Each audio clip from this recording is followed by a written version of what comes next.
بسم اللہ الرحمن الرحیم۔ صلح حدیبیہ کے بعد 8 ہجری کو نبی کریم صلی اللہ تعالیٰ علیہ وآلہ وسلم نے اپنا ایک قاصد حضرت حارث بن عمیر بصرہ کے بادشاہ یا کیسر روم کو خط بھیجا، اور راستے میں بلقاء کے مقام پر ایک غسانی بادشاہ جو کیسر روم کا باج گزار تھا، اس کے تحت رہنے والا تھا، اس نے اس قاصد کو بے دردی کے ساتھ شہید کر دیا۔ جب یہ خبر نبی کریم صلی اللہ تعالیٰ علیہ وآلہ وسلم کو ملی تو نبی علیہ السلام کو اس خبر نے بہت تکلیف دی۔ نبی کریم صلی اللہ تعالیٰ علیہ وآلہ وسلم نے فرمایا کہ اب ایک فوج تیار کر کے اس سے بدلہ لیا جائے۔ مسلمانوں کی سب سے بڑی فوج تیار ہوئی، جو اس سے پہلے اتنی بڑی فوج مسلمانوں نے تیار نہیں کی تھی، اس کی تعداد تقریباً 3000 تھی۔ اور اس جنگ میں اور اس فوج میں ایک بات یہ بھی تھی کہ حضرت خالد بن ولید مسلمانوں کے ساتھ مسلمانوں کی طرف سے کافروں کے خلاف لڑ رہے تھے۔ حضرت خالد بن ولید کا عرب کی دنیا میں ایک نام تھا، اور مخالف جانب کیسر روم نے خود 1 لاکھ یا 2 لاکھ فوج جمع کی۔ اس نے یہ کہا کہ اس جنگ کے بعد ایک مسلمان بھی واپس نہیں جائے گا، اور اس کے بعد مدینے پر چڑھائی کر کے اسلام کو ختم کر دیا جائے گا۔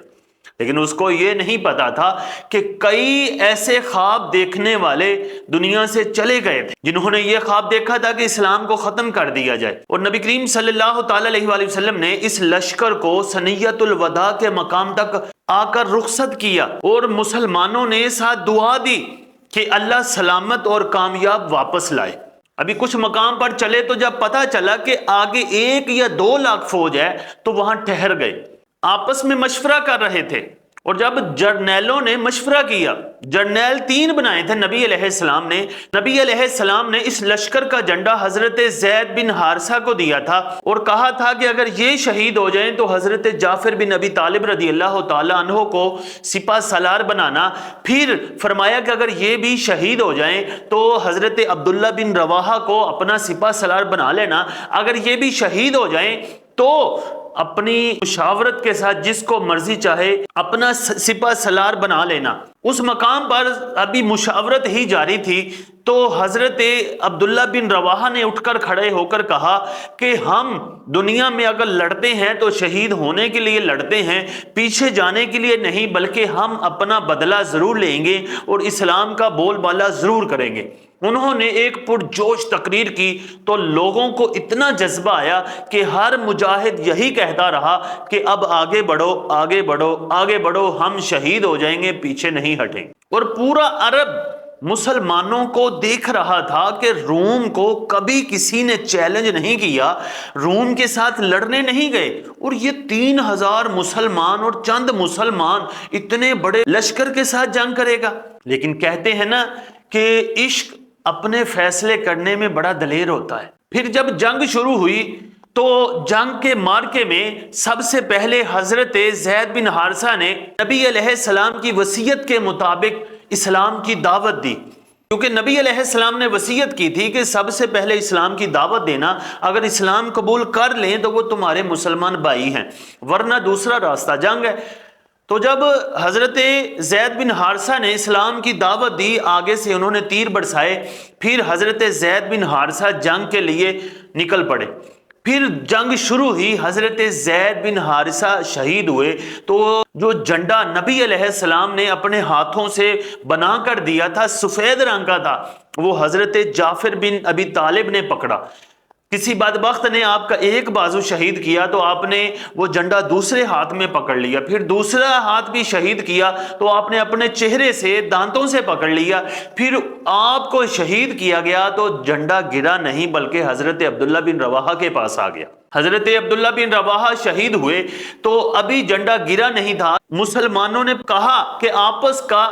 ایک لیڈر، ایک سپہ سالار چنو، تو پھر مسلمانوں نے حضرت خالد بن ولید کو چنا،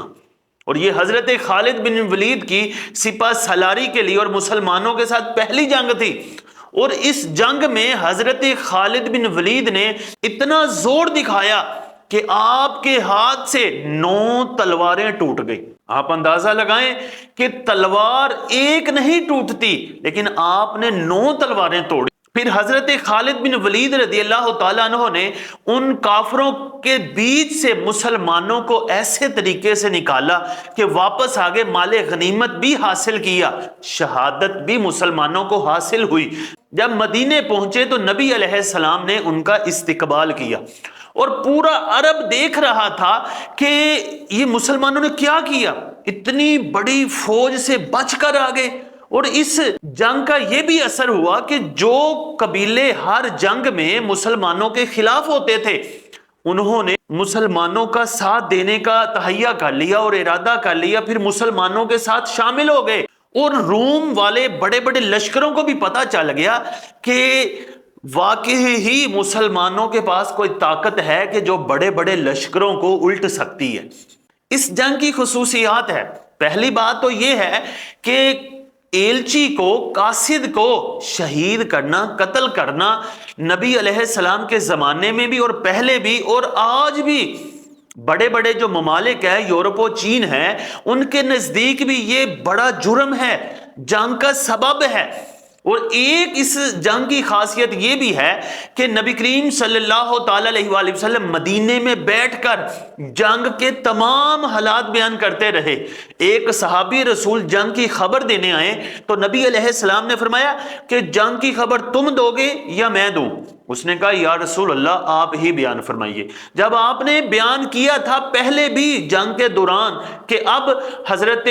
زید بن حارثہ شہید ہو گئے، اب حضرت جعفر شہید ہوئے، اب حضرت عبداللہ بن رواحہ شہید ہوئے، تو اب جھنڈا حضرت خالد کے پاس آیا کہ جو اللہ کی تلواروں میں سے ایک تلوار ہے۔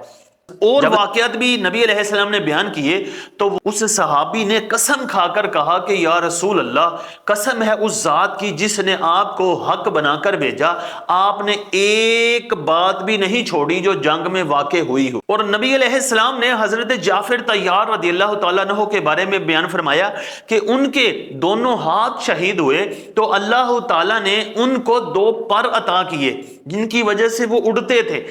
تو اسی وجہ سے حضرت جعفر کو جعفر طیار بھی کہا جاتا ہے، یعنی اڑنے والے۔